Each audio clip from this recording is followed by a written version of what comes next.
Good morning, and welcome to your daily Farm and Home Show, brought to you by the University of Kentucky Cooperative Extension Service. And now, here's your host. Good morning, and welcome to your Farm and Home Show. My name is Joanna Coles, and this morning we're visiting with Dr. Travis Legleiter. He's with the University of Kentucky as Extension Weed Specialist there. Good morning, Travis. Good morning. How are you, Joanna? I'm doing well. But Travis, this has been a year for weeds. We had a lot of moisture, and so we have a lot of weeds out there. Yes, there are plenty of weeds out there, and it's really the usual suspects as normal, but some of them we're getting more and more of. And you know, sometimes I think we have trouble identifying maybe one from another, and there are some differences. Yes, yep. So we can have a lot of difficulty, and the amaranths or the pigweeds are the ones that usually cause us the most difficulty. And so let's talk about pigweed, and let's talk about some of the characteristics and maybe why some of those things are important. Yeah, so with pigweeds, there's really 3 of them that we're going to have in the state of Kentucky. So you have your typical what we call pigweeds, so that's redroot or smooth pigweed is what we're referring to there, and those are the ones we've had forever. And then you have waterhemp and palmer, those are also pigweeds.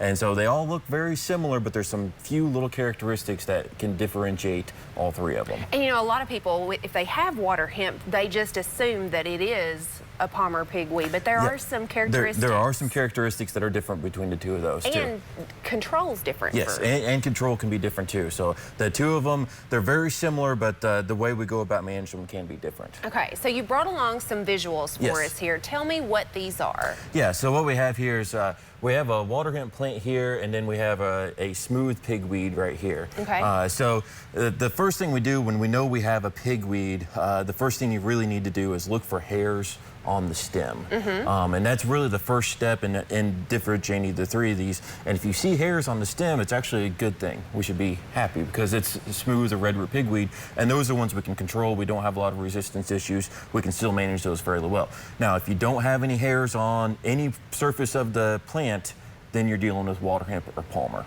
Okay, and so that's the telltale sign, is to look for the hairs. Now, I'll have some farmers who say, control is easy. I have that all over my field, because it does spread rapidly. Yeah, it does spread rapidly. So it's not easy, but it's a lot easier than if you're dealing with palmer or waterhemp. If you've ever had palmer, it's easy, right? Yeah, that's right. That's okay, so you said this was waterhemp. So this one doesn't have hairs? Yes, so this one is not going to have any hairs. It's going to lack hairs on all surfaces, but so will palmer. And differentiating those 2 weeds, basically what it comes down to is looking at the petiole length. So this structure right there is the petiole. So that stem that connects the main stem to the leaf is the petiole. On waterhemp, that will remain short. On palmer, it will have a long petiole, and the petiole will actually be longer than the leaf itself. And that's really the way we tell those 2 apart. So it's one minor little thing, but it's the only characteristic that is consistent between the 2 continually. Okay, so that's the thing to look for. And if people don't know, bring it in for some positive identification would be the recommendation? Yep, bring it to your agent. They'll more than likely send me a picture of it, and we can usually ID it fairly quickly. Okay, and because we haven't always had these weeds, so people aren't used to seeing those and identifying those. Yes. Okay, now what about these 2 here on the end? So these 2 here, so this is actually a waterhemp plant, and this is a palmer here. And I didn't do identification on these because they're really hard to tell what they are.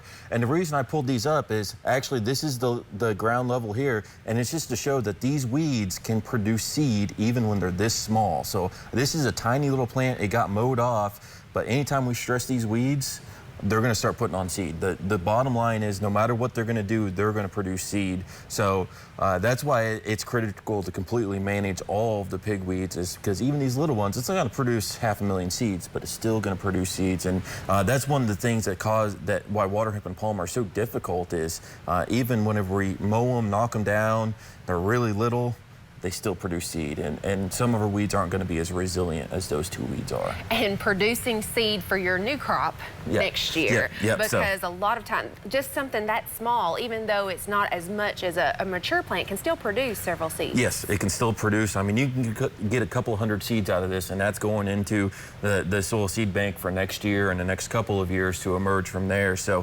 when it comes to waterhemp and palmer, The bottom line is do not let it produce any seed at all. And right now it's too big to spray. Yes. So what's our option for control? Nobody likes to hear this, but hand roguing. That's our hand pulling it. That's your best option right now. And I understand if your field's completely covered, it's hard to do, but if there's just a few, go pull them out. It's the best thing you can do. Because it's just going to produce more for you to have to fight Yep. the next year. Yep. All right, Travis, well, thanks for the information. And if you have questions, make sure to contact your local extension office. Thanks for watching and have a great day.